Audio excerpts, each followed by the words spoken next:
Abantu bakoze subscribe kuri channel ya Tele Rwanda tubashimiye mu mvugo yuje amashimwe menshi cyane kubera icyo gikorwa bakoze. Sinahamya neza uko bimeze, gusa icyo nkeka ushobora kuba ufite ukundi umufata cyangwa se akaba ni n'ubwa mbere umwumvise. Gusa icyo ugomba kumenya, hari mu bantu bakomeye kandi bavuga ari kijyana kwisi. Ni umucuruzi ukomeye cyane mu Bushinwa, akaba umushoramari, ndetse nkaho ibyo bidahagije ni n'umugira neza. Ku batamuzi yitwa Jack Ma, niryo zina benshi tumwita. Yavutse mu 1964, avuka ku tariki 10 z'ukwa 9. Yavukiye ahitwa Ihangzu mu gace kitwa Zhejiang, aha ni mu Bushinwa. Mu kwezi kwa 7 k'uyu mwaka, umutungo we ku giti cye wari ufite agaciro ka miliyari 48.2 z'amadolari ya Amerika. Nibyo, ayo yose mvuze, ndavuga amafaranga nyine. Jack Ma yujuje izi miliyari 48.2 zose afite imyaka 56. Wowe ufite ingahe cyangwa se urabura ingahe ngo uyuzuze? Simbizi, gusa icyo nzi cyo Jack Ma ari mu bantu wafatiraho urugero ushaka kuba umukungu. Niba warigeze kumva ikigo gikomeye cyane cyitwa Alibaba Group, aricyo huriro ry'ikoranabuhanga mpuzamahanga, ari mu bagishinze ndetse ni nawe wahoze agikuriye. Jack Ma ni umugabo ushigikiye ubukungu bwuguruye kandi bushingiye ku isoko. Ababizi mu ndimi z'amahanga ubwo twamwita ko ari umukomuniste. Anakunze gushirwa ku rutonde rw'abantu bakomeye ku isi, dore ko ikinyamakuru cyitwa Forbes cyamushize ku mwanya wa 21 ku rutonde rw'abantu bakomeye cyane ku isi. Hamwe n'ibi, ni ambasaderi ku isi mu bucuruzi bw'Ubushinwa kandi afatwa nk'icyitegererezo ku muntu wese wifuza gutangira business. Gusa nubwo bimeze gutyo, ikibazo kimwe kiragaruka. Ibi byose tuvuze ko ari ibye kandi bikaba bimwitirirwa, none kubigeraho byamusabye iki? Ese ibanga yakoresheje rizwi na benshi cyangwa se ni amahirwe y'ubuzima nk'uko menshi tubyita? Dore bimwe utazi ndetse utabwiwe kuri Jack Ma, ndetse nibyo wamwigiraho ugahindura ubuzima bwawe, dore ko ari n'umukungu. Gukurikirana iki kiganiro neza ugikurikirana bikoroheye cyane iyo wakoze subscribe kuri channel ya Tele Rwanda, ndetse gicaho buri wa gatatu isaa 9 z'amanywa na buri ku cyumweru isaa 3 za mu gitondo. Ku bashaka gukora subscribe mubikora mumanutse hasi iyi video mukareba hano tukora handitse subscribe mukakanda, ubundi tukazatubana mu biganiro byacu byose. Ikaze.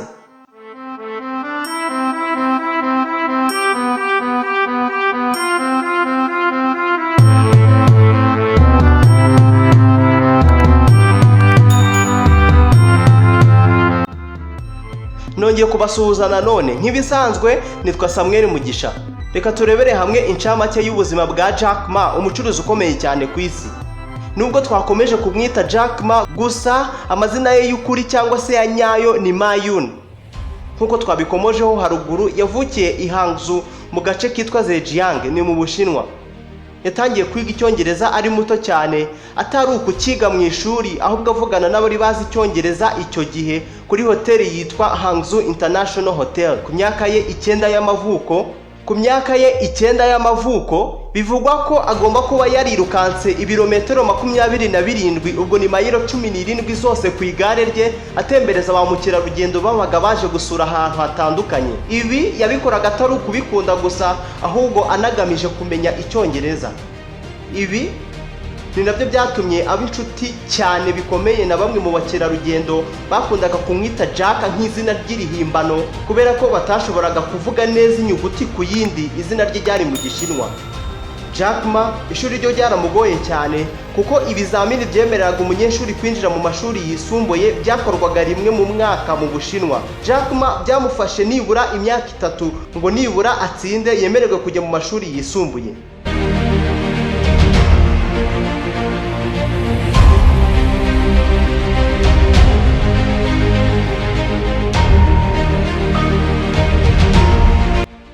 Akimara gutsinda, yagiye kwiga mu kigo cyitwaga Hangzhou Teachers Institute, ubu kizwi nka Hangzhou Normal University. Mu 1988 yanabonye impamyabumenyi y'icyiciro cya mbere cya kaminuza mu bugeni mu Cyongereza, Bachelor of Arts in English. Nyuma yo kubona iyi mpamyabumenyi, yabaye umwarimu w'icyongereza ndetse n'ubucuruzi mpuzamahanga muri kaminuza yitwa Hangzhou Dayanzi University. Uretse n'ibi, bivuga ko yasabye akazi mu kigo Hangzhou Business School inshuro 10 zose, yohereza amabaruwa y'akazi, ariko ntibigera bamufata.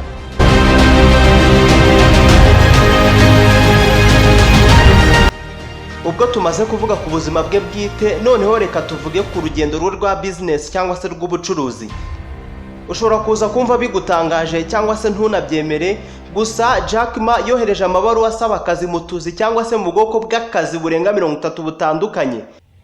Turi mu mwaka w'1994. Jack Ma yumvise ku bijyanye na murandasi cyangwa se internet, niba ari nabwo urabyumva neza.